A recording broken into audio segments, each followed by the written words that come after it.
Hello students, welcome back. आज की video के अंदर हम वीबीटी वैलेंस बॉन्ड थ्योरी जो है उसे एक्सप्लेन करने वाले हैं। देखिए, जिस तरीके से हम एटॉमिक मॉडल्स पढ़ रहे थे, जो स्ट्रक्चर ऑफ एटम है उसके लिए डिफरेंट डिफरेंट मॉडल्स दिए गए थे, सेम उसी तरीके से जो ऑर्बिटल्स थ्योरी थी उनके लिए भी जो मॉलिक्यूल हैं वो किस तरीके से अरेंज रहते हैं, कैसे बॉन्ड बनाएंगे, इनके रिगार्डिंग भी डिफरेंट डिफरेंट थ्योरीज दी गई थी। फर्स्ट जो थ्योरी दी गई उसके कुछ ड्रॉबैक रहे, देन सेकंड आई, सेकंड के कुछ ड्रॉबैक रहे, देन थर्ड आई। तो जो एक थ्योरी दी गई उसकी जो भी कमियां थी उन्हें दूर करने के लिए दूसरी, तीसरी, इस तरीके से जो थ्योरीज हैं वो आती चली गई। तो आज हम बात करने वाले हैं यहाँ पर वैलेंस बॉन्ड थ्योरी की। Shortly it is known as VBT. किस नाम से जाना जाता है इसे शॉर्ट में? वीबीटी, जिसकी फुल फॉर्म होती है वैलेंस बॉन्ड थ्योरी। इसके अंदर देखिए हम ऑर्बिटल ओवरलैपिंग कंसेप्ट के बारे में बात करेंगे। यहाँ पर सिर्फ इसके दो कंसेप्ट्स के थ्रू एक्सप्लेन की जाती है, जिसमें से हम सिर्फ ऑर्बिटल जो ओवरलैपिंग कंसेप्ट है उसके बारे में बात कर रहे हैं। When two atoms approach each other within a distance of atomic dimensions, जब भी कभी दो एटम एक दूसरे को अप्रोच करेंगे, okay, with in A distance of atomic dimensions, लेकिन उनकी जो डिस्टेंस है वो बहुत ही कम रहेगी, एटॉमिक डायमेंशंस के अंदर ही होनी चाहिए।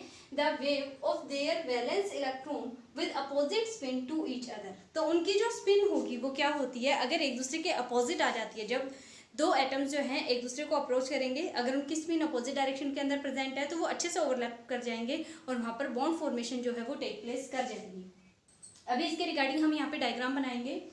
The electron density maximum in the region of overlapping, जिस रीजन के अंदर दो एटम्स हैं वो ओवरलैप कर गए इस तरीके से, तो जहां पर भी वो ओवरलैप करेंगे, जो ओवरलैप रीजन रहेगा वहां पर जो इलेक्ट्रॉन डेंसिटी है वो मैक्सिमम रहेगी।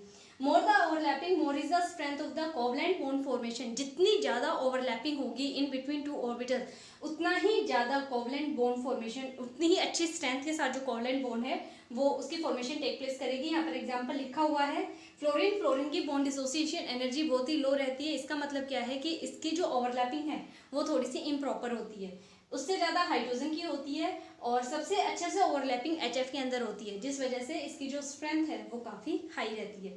The direction of the bond is same as the direction of overlapping of atom, इसकी जो डायरेक्शन होती है बॉन्ड की वो सेम रहेगी जिस तरीके से वो ओवरलैप करेंगे। जैसे देखिए हम लेके चलते हैं यहाँ पर H2 मॉलिक्यूल को, ये एक हाइड्रोजन एटम, ये दूसरा हाइड्रोजन एटम, ओके। इसी तरीके से कंसीडर करते हैं ना, जो हाइड्रोजन होता है उसके पास सिर्फ s ऑर्बिटल, एक ही इलेक्ट्रॉन होता है जो s के अंदर आता है। जैसे मैं H2 ले रही हूँ तो ये हाइड्रोजन प्लस हाइड्रोजन से मिलके बना होता है, ठीक है। और जो हाइड्रोजन है इसके पास सिर्फ एक इलेक्ट्रॉन रहता है, यानी कॉन्फ़िगरेशन क्या रहेगा, 1s1 रहेगा। तो s ऑर्बिटल को हम स्फेरिकल शेप के अंदर बनाते हैं। आप चाहें तो इसके बीच में यहाँ पर पॉजिटिव चार्ज दिखा सकते हैं, ओके। एक इलेक्ट्रॉन था, मान लो उसकी स्पिन थी इस तरीके से जो इसके अंदर प्रेजेंट है, और दूसरा जो इलेक्ट्रॉन है उसकी स्पिन प्रेजेंट है इस तरीके से, यानी दोनों की जो स्पिन है यहाँ पर वो अपोजिट डायरेक्शन के अंदर प्रेजेंट है। अगर स्पिन अपोजिट डायरेक्शन में प्रेजेंट है तो जैसे ही इनके बीच में ओवरलैपिंग होगी, ये एक हाइड्रोजन ये दूसरा हाइड्रोजन एटम ओवरलैप जब ये करेंगे तो इस तरीके से ओवरलैपिंग होगी, और दोनों इलेक्ट्रॉन जो हैं उनकी स्पिन्स जो हैं वो पेयरिंग कर जाएंगी। जैसे ही ये पेयर अप होंगी दोनों की स्पिन्स, तुरंत ही किसमें कन्वर्ट हो जाएगा, H2 मॉलिक्यूल के अंदर, ओके। H2 मॉलिक्यूल में कन्वर्ट हो गया। इसी तरीके से अगर हम बात करें यहाँ पर F2 मॉलिक्यूल की, HF की बात करते हैं पहले। ये हाइड्रोजन एटम, इसकी स्पिन इस तरीके से है, और दूसरा ये कौन सा है, fluorine atom, p orbital present होता है इसके अंदर, तो इसकी स्पिन रहेगी इस तरीके से जस्ट अपोजिट इसके, ओके। ये दोनों जैसे ही ओवरलैप करेंगे तो यहाँ पर जो ओवरलैपिंग है वो कुछ इस तरीके की बनेगी, एक s ऑर्बिटल और दूसरा p, और बॉन्ड किस किस के बीच में बन जाएगा, HF, यानी HF मॉलिक्यूल यहाँ पे प्रिपेयर होगा। तो यहाँ पर जो स्पिन है वो इस तरीके से ओवरलैप कंडीशन के अंदर रहेगी। जैसे ओवरलैप करेगी इस एरिया के अंदर, इस पोर्शन के अंदर, तो तुरंत जो बॉन्ड है in between hydrogen and fluorine take place कर जाएगा, और यहाँ पर जो बॉन्ड बनेगा वो किस नेचर का होता है, कोवलेंट नेचर का होता है। इसी तरीके से थर्ड और लास्ट एग्जाम्पल है इसके अंदर, वो है फ्लोरीन। फ्लोरीन का F2 मॉलिक्यूल बनाएंगे, तो फ्लोरीन जो होता है इसका लास्ट इलेक्ट्रॉन जाता है p सबशेल के अंदर, और जो p सबशेल होती है वो होती है डंबल शेप। तो वो किस तरीके से बनाएंगे, हमें इस तरीके से बना के दिखानी पड़ेगी, ओके। तो इसके अंदर एक इलेक्ट्रॉन यहाँ प्रेजेंट है, और इससे अपोजिट स्पिन के अंदर मान लो यहाँ प्रेजेंट है, ये एक फ्लोरीन और ये दूसरा फ्लोरीन। जैसे ही इनके बीच में ओवरलैपिंग होगी किस तरीके की स्ट्रक्चर बनेगी, देखिए ये एक फ्लोरीन का ऑर्बिटल, ये दूसरे फ्लोरीन का, और ये ओवरलैपिंग का जो एरिया है वो जो दोनों ऑर्बिटल ओवरलैप कर रहे हैं वो एरिया यहाँ पर प्रेजेंट है। तो बॉन्ड बन जाएगा इन दोनों के बीच में, फ्लोरीन फ्लोरीन के बीच में, और F2 मॉलिक्यूल जनरेट होगा। तो यहाँ पर कौन कौन से ऑर्बिटल यूज में आए, इसका s ऑर्बिटल, इसका भी s ऑर्बिटल, हाइड्रोजन का s ऑर्बिटल, फ्लोरीन का p ऑर्बिटल, यहाँ फ्लोरीन का p और इस फ्लोरीन का भी p ऑर्बिटल, दोनों के p ऑर्बिटल जो है वो ओवरलैप करके क्या बना रहे हैं, F2 मॉलिक्यूल बना रहे हैं। तो इस तरीके से तीनों के अंदर, यहाँ पर तो हमने कौन सा मॉलिक्यूल बनाया, H2, यहाँ कौन सा बनाया HF, और यहाँ कौन सा बन गया F2 मॉलिक्यूल। तो इस तरीके से कोई भी जो मॉलिक्यूल होता है, हमने यहाँ पे स्टार्टिंग के अंदर ही बात की थी कि वो क्या करता है, ओवरलैप करते हैं, और जितनी अच्छे से ओवरलैपिंग होगी उनके बीच में बॉन्ड स्ट्रेंथ उतनी ही ज़्यादा रहेगी, कोवलेंट बॉन्ड इजीली, जो कोवलेंट बॉन्ड की फॉर्मेशन है वो इजीली टेक प्लेस कर जाएगी। तो ये यहाँ पर आपको बता दिया गया है, इसे आप लिख लें अपनी नोटबुक के अंदर। देखिए अभी हम वीबीटी के बारे में पढ़ रहे थे, उसी के अंदर मैं अपना ये टॉपिक भी इंक्लूड कर रही हूँ, टाइप्स ऑफ कोवलेंट बॉन्ड। बहुत ही सिंपल सा टॉपिक है, बॉन्ड के बारे में हम पहले भी पढ़ चुके हैं, आयनिक, कोऑर्डिनेट, कोवलेंट, इन सब के बारे में तो पढ़ा जा चुका है। अब हम बात करेंगे, एक और टाइप की क्लासिफिकेशन करेंगे जो क्या है, सिग्मा और पाई बॉन्ड। तो देखिए फर्स्ट है सिग्मा बॉन्ड। सिग्मा बॉन्ड क्या होता है, जब भी कभी बॉन्ड फॉर्मेड होगा इन बिटवीन टू एटम्स, जब भी कभी दो एटम्स के बीच में कोई बॉन्ड फॉर्मेड होगा, अगर वो एटम्स आपस में ओवरलैपिंग करते हैं, क्योंकि वीबीटी ने यही बताया था कि उनके बीच में ओवरलैपिंग होनी है, तो अगर वो एंड टू एंड ओवरलैपिंग करते हैं, एक एंड पार्ट इसका, दूसरे का भी एंड पार्ट आपस में ओवरलैप कर ले, या फिर इसका भी हेड पार्ट, इसका भी हेड पार्ट, तो इस तरीके से एंड टू एंड या फिर हेड ऑन ओवरलैप अगर करता है, तो उसके रिजल्टेंट जो बॉन्ड फॉर्मेड होगा वो किस नेचर का होगा, सिग्मा बॉन्ड होगा। ओके, और इसे हम इस सिंबल से, सिग्मा सिंबल से भी रिप्रेजेंट कर सकते हैं, तो उसे हम क्या कह देंगे, सिग्मा।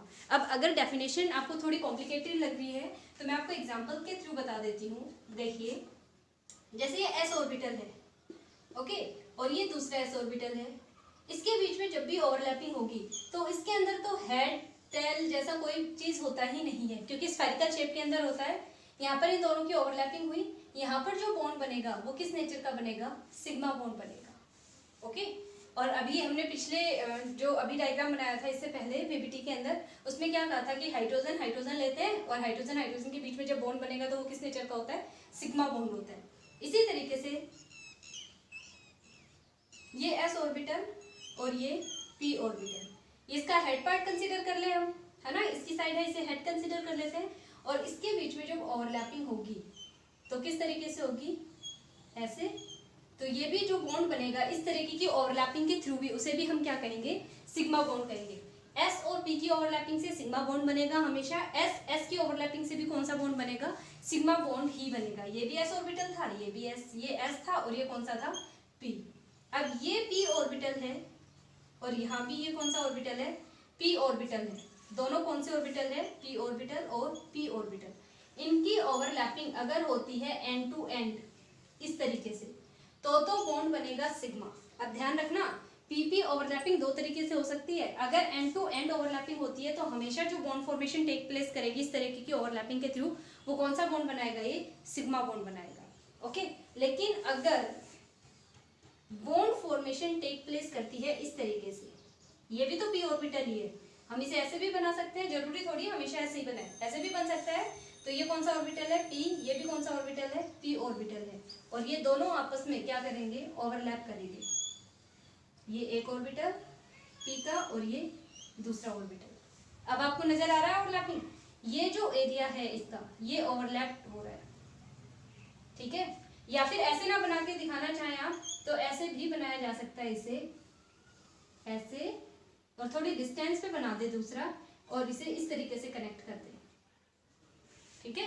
तो यहाँ पे जब भी इस तरीके की ओवरलैपिंग होगी, साइडवेज ओवरलैपिंग जब भी होगी, तो हमेशा जो बॉन्ड है वो किस नेचर का बनेगा, पाई नेचर का बनेगा, पाई बॉन्ड बनेगा।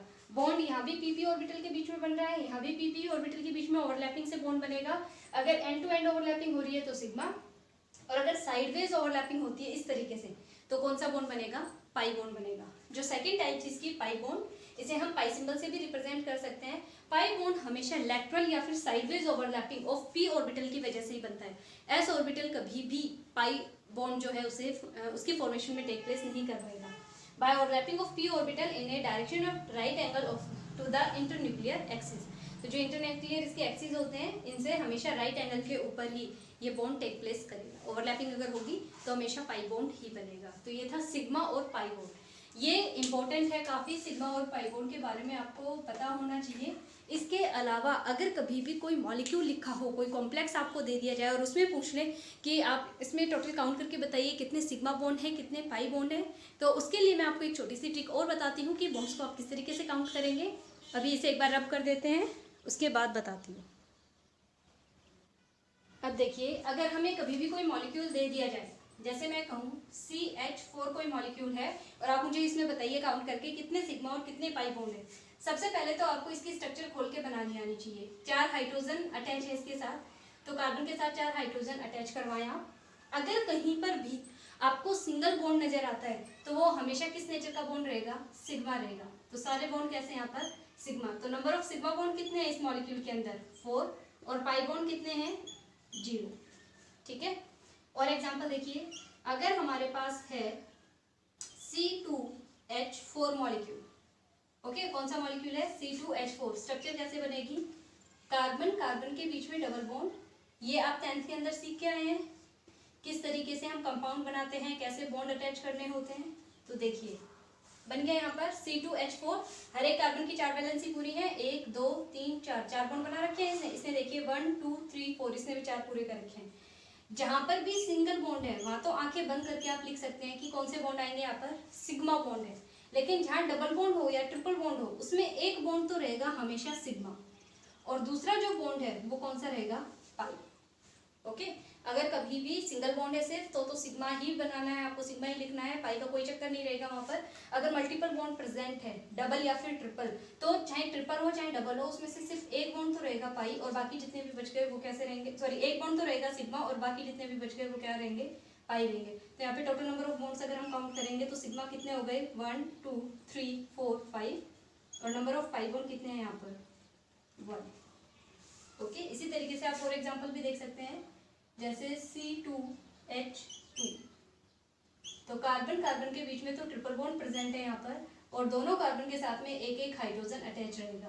अब अगर सिंगल बॉन्ड है तो वो तो कौन सा बनाएंगे, सिग्मा ही बनाएंगे, और यहाँ पर ट्रिपल बॉन्ड प्रेजेंट है तो इनमें से एक तो रहेगा सिग्मा और बाकी जो 2 बच गए वो कैसे रहेंगे, पाई। तो नंबर ऑफ सिग्मा बॉन्ड कितने हो गए यहाँ पर 1 2 3, 3 तो सिग्मा है, और पाई बॉन्ड कितने हैं 1 2 पाई। आप मुझे बताएं काउंट करके बॉन्ड CH3CHO के अंदर कितने सिग्मा और कितने पाई बॉन्ड होते हैं। स्ट्रक्चर में इसकी बना के बता देती हूँ आपको, इस तरीके से बना देते हैं इसे।